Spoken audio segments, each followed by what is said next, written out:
Asphyx, welcome to 69 Face of Rock. How are you doing today? We're still very tired from the two shows before, and flight in from LA, so we're dead. But we're doing very well, and we're really excited to play. But you made it, and you just experienced. We made it, yes. Your first Blues Brothers Chicago train. Exactly, fantastic. I love it. There's more to come. Yeah, and then you can just let it run, and then we stop with the questions, so people can actually see I'm here. Of course. Asphyx history is incredibly complicated. In your opinion, what needs to be acknowledged in order to understand how this band operates? That Asphyx seriously is working as a unit. Okay. So it's not. Sometimes people think that, especially now, that it's built around me, but it's not. I mean, it's really like these four guys are a band and operate like a band, and not just me doing everything, for example, or being the main man or something. No, it's not like that, and that's the main thing. But also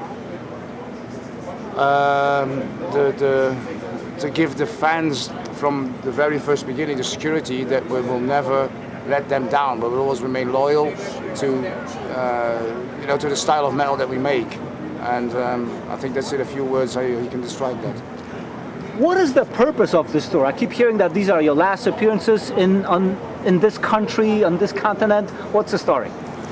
Well, the story is, of course, that we always wanted to play the US, and most of the times we did here play actually illegal, without the required visas.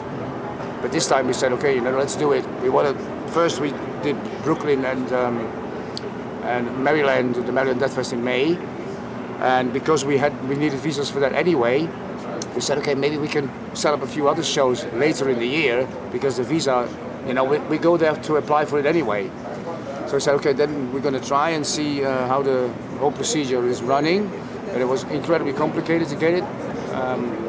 But yeah, we made it. But after that, we were a bit like, it's such a drag to get it.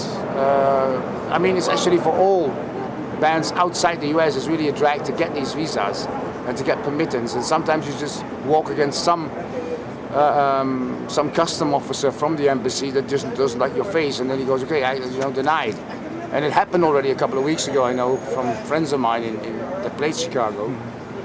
So after all this negative experience, we go like, well, maybe this might be the last time that we come over, because it's just too complicated. On the other hand, at the moment we're enjoying ourselves such a lot, and the shows are, the turnouts are really good. The people are completely mad and crazy and happy that we are here, because in the end, it's the American metalheads that suffer from it. That not only us cannot come, but all the bands all over the world that are not as big as, let's just say, Behemoth or Hammer and Mark, because they got a massive management behind them that takes care of that. But we deal with everything ourselves. Martin, you left Asphyx in '92 only to rejoin in 2007. What is it about this band that keeps your interest and passion? It's just the style of metal, of course. Because when we started, the band was already existing for a little bit when I joined. But yeah, I mean, with them was like the first long player with the rack, and there's a lot of people who consider that still as a kind of a classic. And it is. I love Last One on Earth still too. So yeah, I just enjoy playing these songs night after night,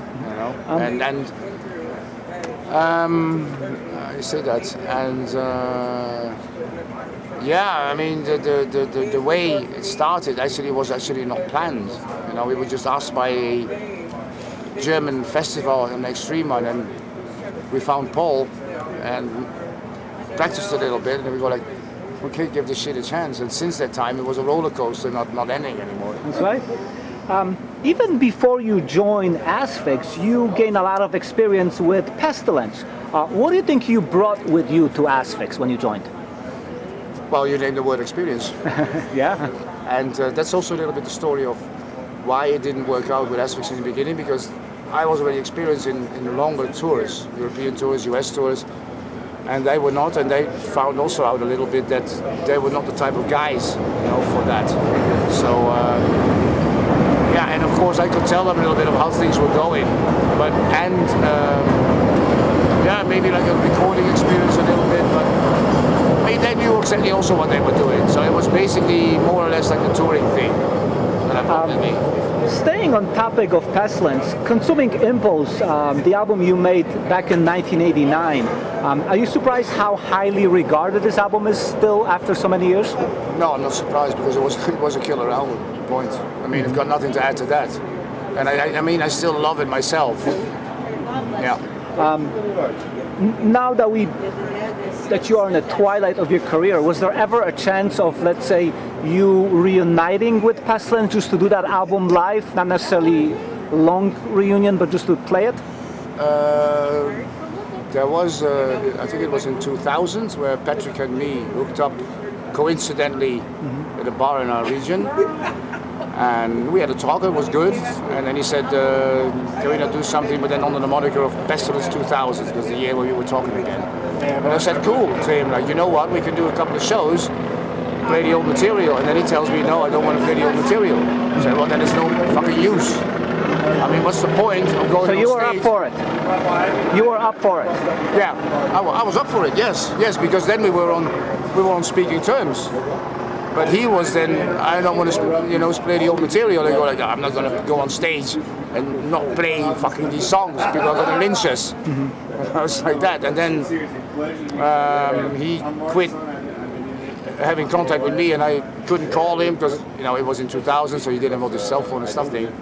So actually I put a letter on his front door, but he never replied to that. So that's a bit of that story. You took steps. If you were to pick one album you've made with Asphyx that is your favorite, which record would that be and why? The last one, at Crossroads, because it's a natural development of this lineup. Also because Husky's present, so Stefan behind the drums, present for his second album. So we are really grew together music-wise, and everybody had their own input. And also, there was also always an album where I go, maybe that song, maybe that song. But on the Crossroads, I don't have any doubts or any whatever. I love all the songs on it, and I think it's very strong. The production is also very strong. It's really fucking heavy, and I love that one most of all, actually. It seems like that Asphyx became a lot more consistent with releases and probably touring schedules since you came back in 2007. Yes. What would you attribute this to? The atmosphere in the band, and the way that we do it is it's all in the first thing that comes is passion for music and the love for the metal. That's it, and we love to do that, and we love to play live. With the crowds and all that, and just having a fucking good time, which is in the end what it's all about. And that's the thing. I mean, that's what keeps us going. If we would not enjoy going here on stage, if we would, for example, do it only for whatever, filling our pockets with money, no, then we stop, because then there's no use. Then you have no band on stage that is going to give it all and just does it for the crowd and shows up. So that's it. What do you expect out of Asphyx as opposed to what the audience expects? To go completely berserk. We still try. I mean, we're not getting any younger, but we still try. Okay. The Crossroads was a very brutal record released in incredibly brutal times, which is pandemic. Do you think that the album reflected what was going on in the world? No, not really. No, not really. It was just us that, we couldn't play live anymore at all. So we were like, we might as well, join up in some practice room, which we were too much, as the government wanted us to be. We got, of course, screw that. I mean, metal is still all about a little bit about rebellion. But no, it was not with this intention that, okay, now is this pandemic, now is this situation, we're going to make an album in an atmosphere of that. No, when we meet up and we start playing, that comes first. Is there any new material being worked on? Yeah. Can you say anything about it? Not much. Just that shortly before we arrived here, Paul sent me a killer fucking song again.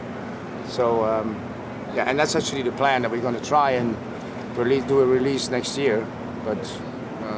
because it's quite a while. It's been quite a while now since the Crossroads. But yeah, it's because we're constantly playing live. But no, what we want to do, we're going to try and I say that keep up that high level that we achieved within the Crossroads, and perhaps, I don't know, but I think that's going to be a hard one. Perhaps even top that one. I like the sound of that. Now, believe it or not, but there's 30 years in between the Rack in '92 and the Crossroads in 21-22. What would you say has changed within Asphyx in those 30 years? Well, yeah, first of all, I mean the lineup, and then a shitload of experience, and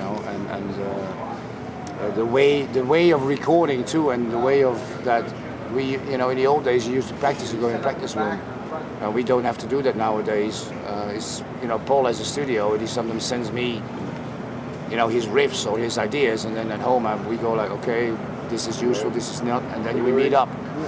So that's sometimes I miss it a little bit, just to jam together, but it's because there's distances between us, so it's not easy to meet up all the time. Yeah. But that's one of these things that's really different, and also in those days there was not even internet, or cell phones, so all your communication was by mail, real mail. Yeah.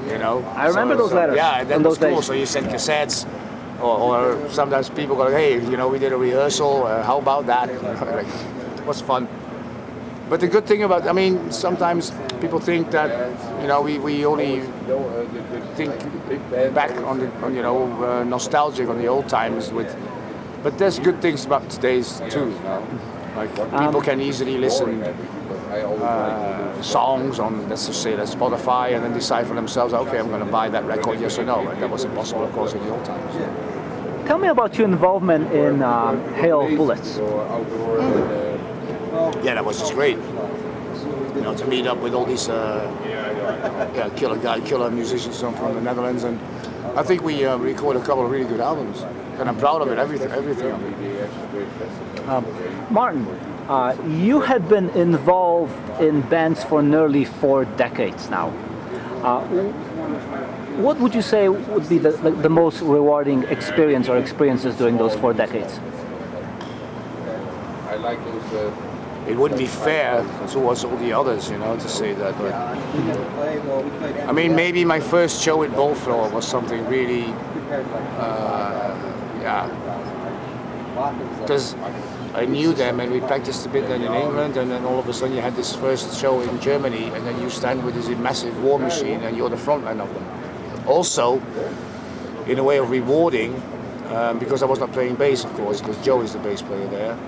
And I found my kind of role that I enjoyed a lot as just being a singer and a frontman. And I've been that since that period. And yeah, in a way of rewarding, that's where I found the role where I feel most comfortable in. I was never comfortable with playing bass and doing vocals, because you have to focus on 2 things. And the best is on stage that you can focus on only one thing, So. I don't know if rewarding would be the word for it, but it's really something that that probably built me most and made me in the end to what I still am now.